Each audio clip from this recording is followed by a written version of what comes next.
In today's news, Auditor General report ratifies COI concerns on barges. Supporting Cline's contracts was a mistake, says Premier Wheatley. But Erickson's application to appeal extradition rejected again by the Privy Council, and fighting for political power and sacrificing the VI, says Premier. Our viewers, these and more stories when 284 News return. Yep, that's me. You're probably wondering how I got here. My name is Kamal Haynes. Most of you know me from 284 News, but now you get to see me in a different light on my very own show called Health is Wealth. We have Joel Turnbull. I don't want you to arch your back when you're pulling down. Milton McLean. First of all, right, your footwork. Stephen Payne. That was a 9 out of 10. I know you got the service down pat. Steve Augustine. You did a pretty hard workout today, so perhaps... And as you can see, it's actually you're feeling it. Alonzo Boynes. Taekwondo. Adam Murrows. I'll speak as if you're an absolute beginner. I am an absolute beginner. You are an absolute beginner. And Seth Graham. It bites. It will bite.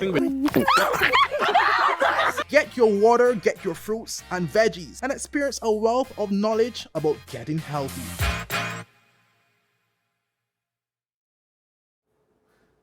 Well, welcome viewers to the Wednesday, February 22nd edition of 284 News. I am Kamal Haynes, bringing you the latest out of the British Virgin Islands. While leading today's news, an Auditor General report released this week has alleged that despite not being in use or evidently beneficial, the government of the Virgin Islands proceeded to pay over $700,000 for the use of barges in the height of the COVID-19 pandemic. One more in this report.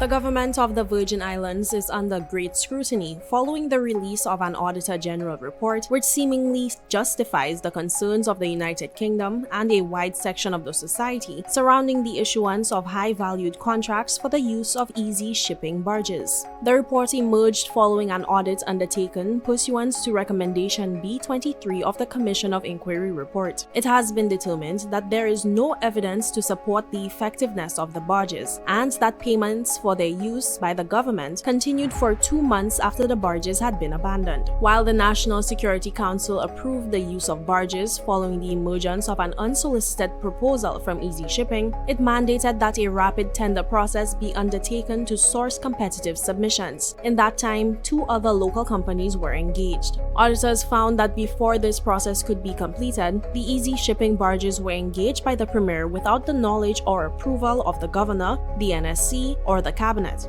After 3 months of use and multiple limitations and issues which emerged during that time, the marine barges were abandoned. Despite that, the government had paid $2.04 million to Easy Shipping for 5 months of services under 3 contracts covering the period of August 23, 2020 to January 22, 2021. That meant that a total of $738,000 was paid to Easy Shipping out of the public purse from November 26, 2020 to January 21, 2021, while the barges were not being used by the government. The audit also found that the contracts with Easy Shipping were extended twice without any written requests for continuation or reports on effectiveness. The Ministry of Finance's tendering process on that occasion was found to have occurred outside the remit of the ministry, as it does not hold responsibility for border security. In conclusion, the report found that the expedited procurement process approved by the NSC to secure competitive bids for marine platforms was aborted by the unauthorized deployment of the barges. It added that the cancellation of the procurement process meant that the contract should have been ratified by the Cabinet in the form of a tender waiver. Auditors found no evidence to support statements made surrounding the effectiveness of the barges. The report stated that, quote, the continuance of illicit activities was evident in drug busts that occurred during the period that the barges were in use. The customs staff reported a change in modus as persons engaged in avoidance tactics to circumvent the sway of the platforms, end quote. Surrounding payments made to Easy Shipping during the 2 months that the barges were not used, auditors found that incorrect information was provided to the NSC and Cabinet to facilitate their approval.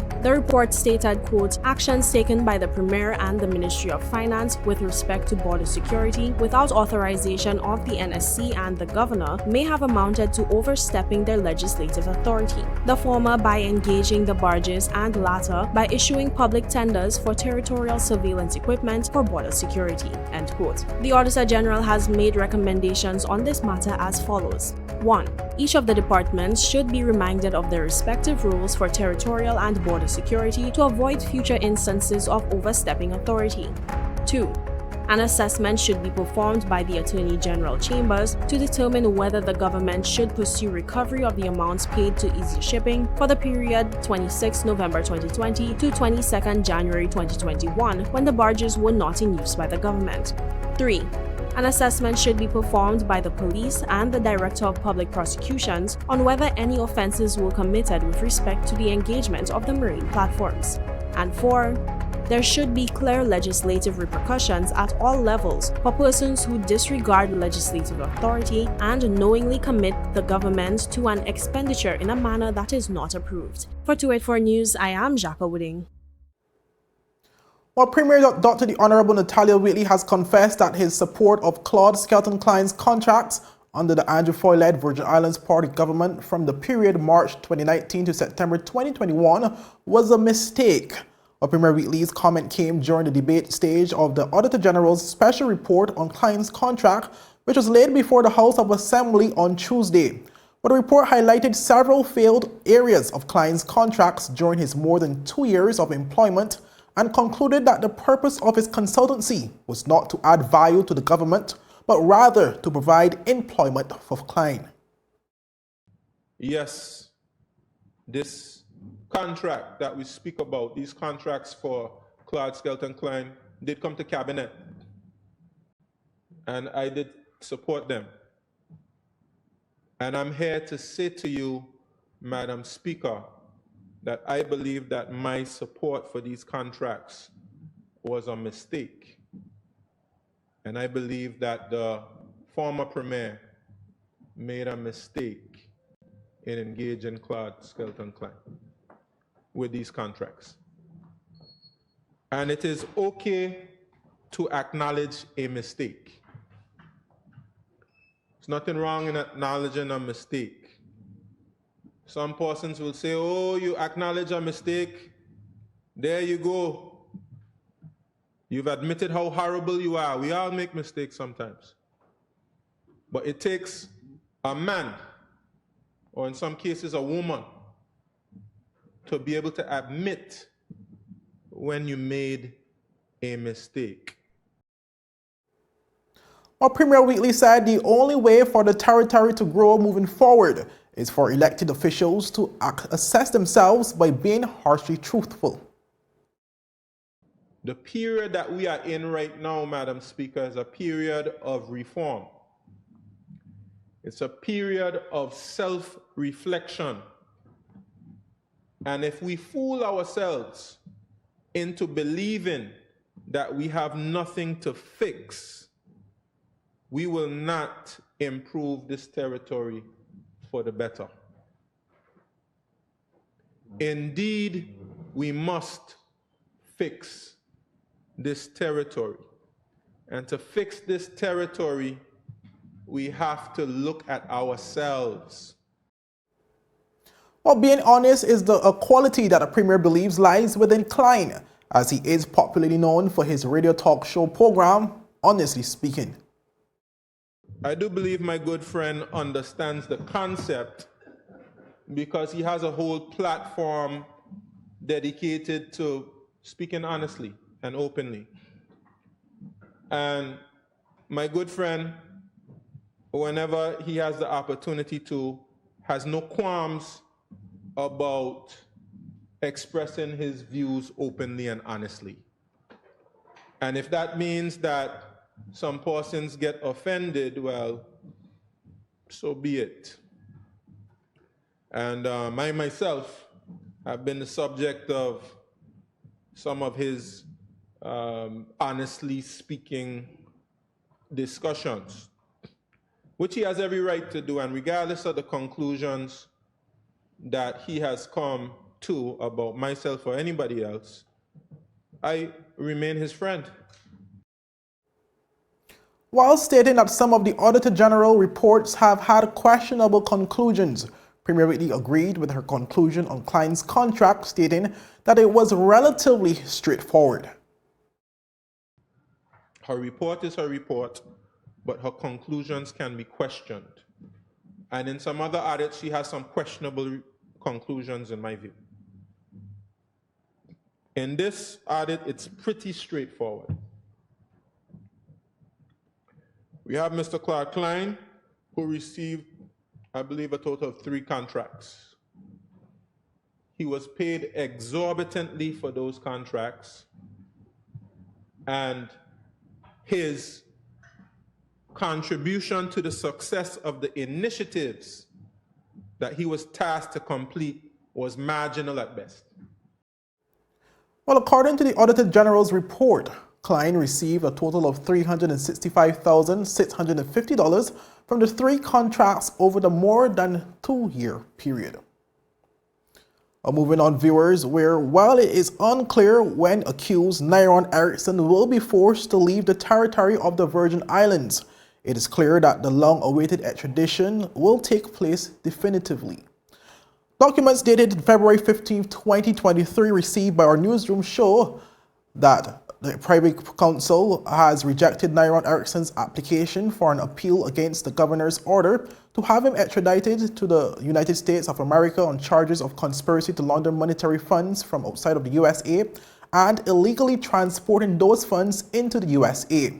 In the document detailing the decision, the Privy Council stated, and I quote, "Having considered an application for permission to appeal from a judgment of the Court of Appeal of the Eastern Caribbean Supreme Court, dated 11th August 2022 in the matter of Erickson versus United States of America, and having considered written submissions from the parties, we have agreed to report to Your Majesty as our opinion that 1. The application for a permission to appeal should be refused because the appeal does not raise an arguable point of law," end quote.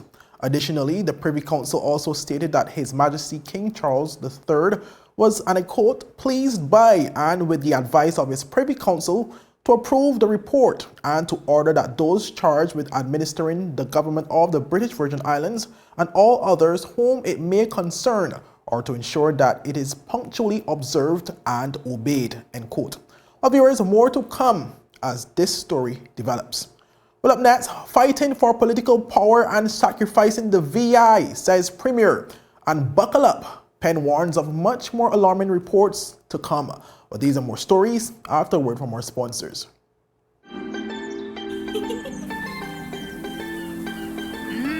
There are many ways to enjoy life, like so many ways to count on Popular. Hun, it's asking for your password. Huh? You were logged out. I need the password. BR. What's the rest? BRANDI, the number 4, EVER? Who's Brandy?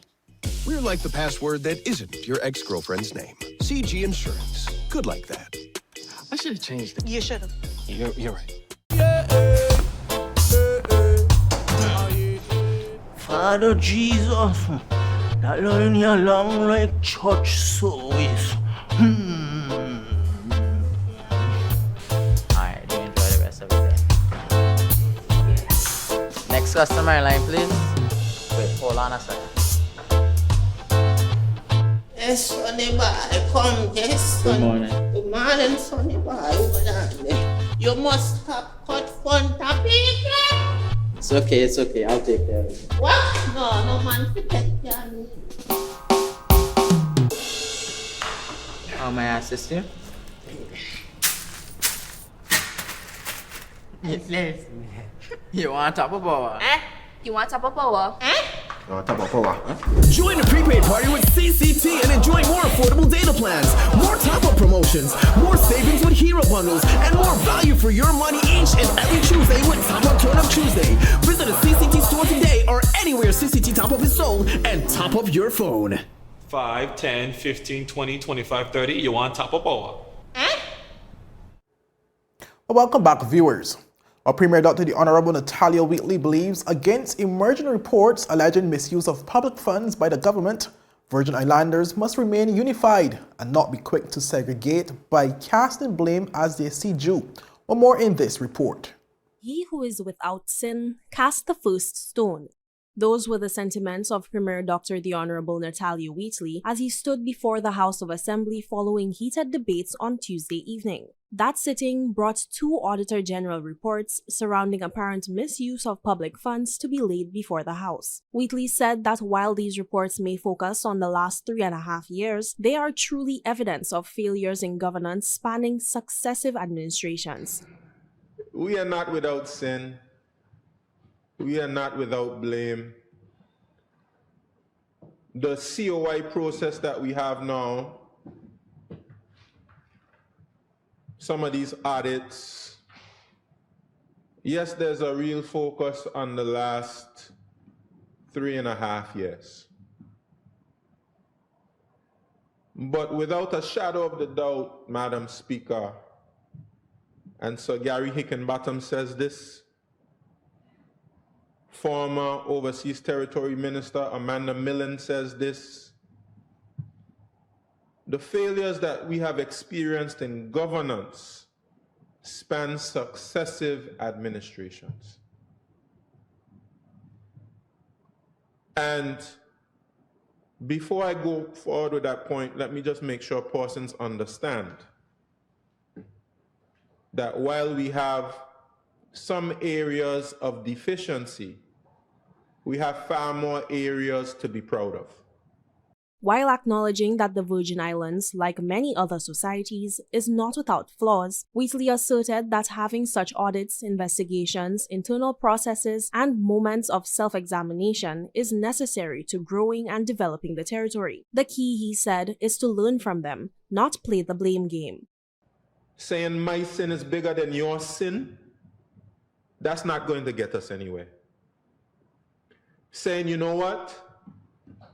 All of you are complicit in this and therefore you have no value or worth moving forward into leadership.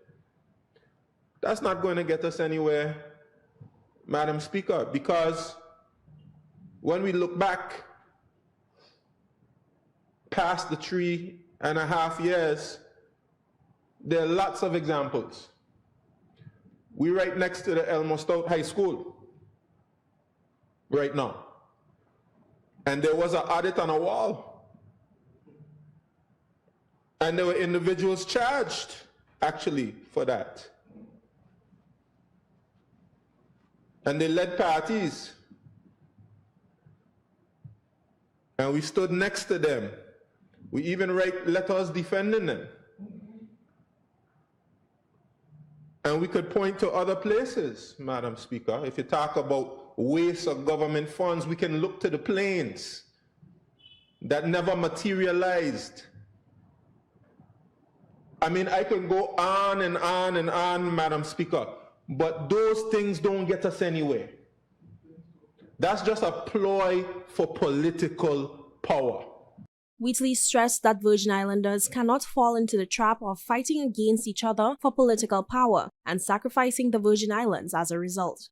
But we have to put hearts and minds together, join hands, and build this country. Offer solutions as opposed to just playing the blame game. And for too long, politics in the BVI has been about blame and avoiding blame. And I would say, Madam Speaker, that what is required right now is statesmanship, where we can all look at ourselves, take responsibility, do what we have to do to improve and move forward. Describing himself as a very honest person, Wheatley said that now there is a need for unity in the territory. However, Tuesday's sitting, he said, demonstrated that the unity government is ending and politicians are stepping back into their old habits. This unity government is coming to an end. And when you listen to the debate, you will know that the unity government is coming to an end and we are approaching elections. So while we have been working together to save the Virgin Islands from the threat of the suspension of our Constitution and reforming our society, we face the prospect of elections and we fall into familiar patterns, unfortunately. And I know that the public at large, there are persons who see it and they're disappointed in it. For 284 News, I am Jacques Wooding. Well, up next, buckle up. Penn warns of much more alarming reports to come. Top Cop help us to restore calm and safety. And summer sizzle from the BVI to New York Fashion Week. But these stories when 284 News return. Is someone going to get that? Hello. Hello.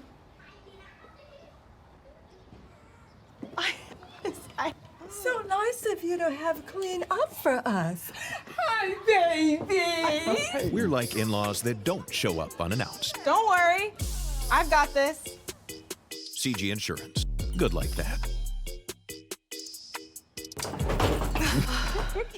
Is business slow, cash flow down, hosting an upcoming event? We can help. Advertise with 284 Media and take your business or event to the next level by enhancing your present marketing and messaging strategies. Allow our team of experts to create a personalized ad that sets your business apart from all the rest. This could be your business or event. So, what are you waiting for? Contact our marketing team at 284media@cctbvi.com. Advertising with us works. Yo, everything good, Dad? Aye. This thing got me one way, Daddy. What you mean? Ever since I hook up with this thing, can't eat, I can't sleep. This is the first thing I touch when I reach home. What you really? Hey, this ain't like you, you know. Dad, this thing got me staying home, keeping out of trouble me. Wow. What your name is? She? I talking about my CCT life. Don't worry about missing your favorite series, sports, news, and local programming. Come to CCT today and sign up for CCT Live to access over 80 channels. CCT Live. Bring it home. 1 month free trial turn into 5. 5 months turn into, well, you know I huff. I watching ball. I been watching football. Dad, Nickelodeon, Paw Patrol. I am hooked. Hook, I tell you. Well, welcome back, viewers.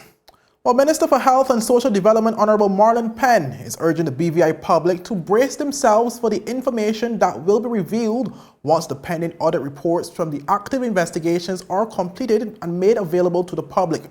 Well, Penn's statement came as he debated the findings from the Auditor General's report on the contracts issued to Claude Scott and Cline under the Andrew Foy-led Virgin Islands Party administration.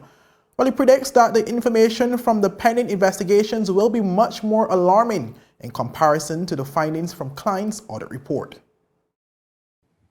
The subsequent reports that are going to come, if you think this bad, I will tell the public, buckle up. Buckle up. As one like to say, get your popcorn and get ready, because we're in serious trouble. And it underscores the reason and the realities that we're in and why we're in these realities. So we all can't just act like Naaman. Take 7 dips in a river and come up clean. Well, Penn, who joined the National Unity Government in May 2022, said elected officials should not remove themselves from the role played in issuing Cline 3 consecutive government contracts, despite him showing no merit to justify the action. We can't abscond ourselves from our role in this process and act as if we weren't there when this happened. Post April 28th didn't exist. So all these things that are coming here before us now just fall out of thin air. The cabinet at the time didn't exist. the members here behind me were members of the cabinet, were part of the process and the team that approved these contracts, and then want to throw Skelton Cline under the bus, and then run him over, back and forth and back and forth and back and forth. In addition, Penn believes that each member who played a role in directly approving Cline's contracts should be held to account to the people of the Virgin Islands and should not remain silent. But he didn't do it by himself. He didn't get here $365,000 later and nothing to show for the people of the Virgin Islands. Nothing to show in these very, very important initiatives that if were delivered would have bring value to the lives of our young people, would have put programs in place to improve the lives of our young people, would have put all young people in jobs, would have helped us to advance these critical telecom infrastructure. But the cabinet went silent. No one spoke out. Everyone went yay, approved these particular contracts one after the next. And we are where we are. The members of the cabinet who approved these and the members who went along with these things have to be held accountable too for the actions of the people of the Virgin Islands. Well, Commissioner of Police Mark Collins is asking for the public's help in ending the rise in violence marked by the recent spate of firearm incidents around the territory. Or more on this report. The recent upsurge within violence across the territory, including firearm incidents, is catching the attention of Police Commissioner Mark Collins. The commissioner noted that the need for wise counsel from those with family members and friends who are either aware of a participating with individuals discharging firearms and inflicting harm. In an official comment, he said, "In less than a month, we have seen 2 murders on Saturday nights near fatality, along with a number of other firearm-related incidents. The risk of injury or death to innocent bystanders is very high. Our community deserves to feel and be safe." He continued by saying, "We need all who are either party to these actions or participating themselves to refrain from any more bloodshed. Please consider the consequences of decisions made in the heat of the moment. Help us to restore calm," he said. Now, Police Commissioner also noted that his officers are continuously committed to identifying offenders, but they cannot do so alone. He said, "I urge anyone who has any information on Saturday night's shooting or other incidents to come forward. Persons are being asked to confidentially call the Crime Stoppers line at 800-8477-TIPS or overseas call 1-284-800-8477 with any information about any of the recent shootings or illegal firearms within the territory." The recent upsurge has caught the attention of residents who continue to be concerned about the safety of everyone around them. Well, that's it for today's news roundup. Be sure to follow us for daily news updates at 284media.com and like us on Facebook at 284media and 284BVI on Instagram and Twitter. I'm Kamal Haynes and I'll see you again tomorrow. Have a safe and enjoyable evening. Bye-bye.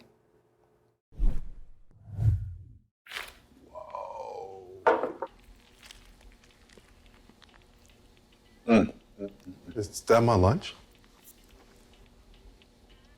Is that my lunch?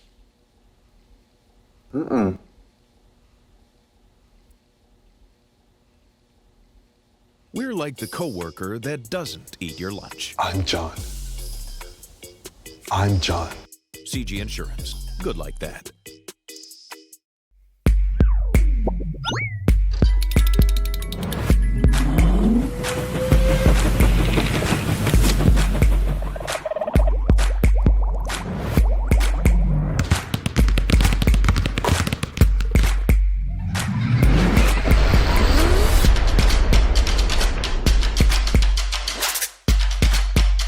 Freeze. Choose your mix. Choose your flavor.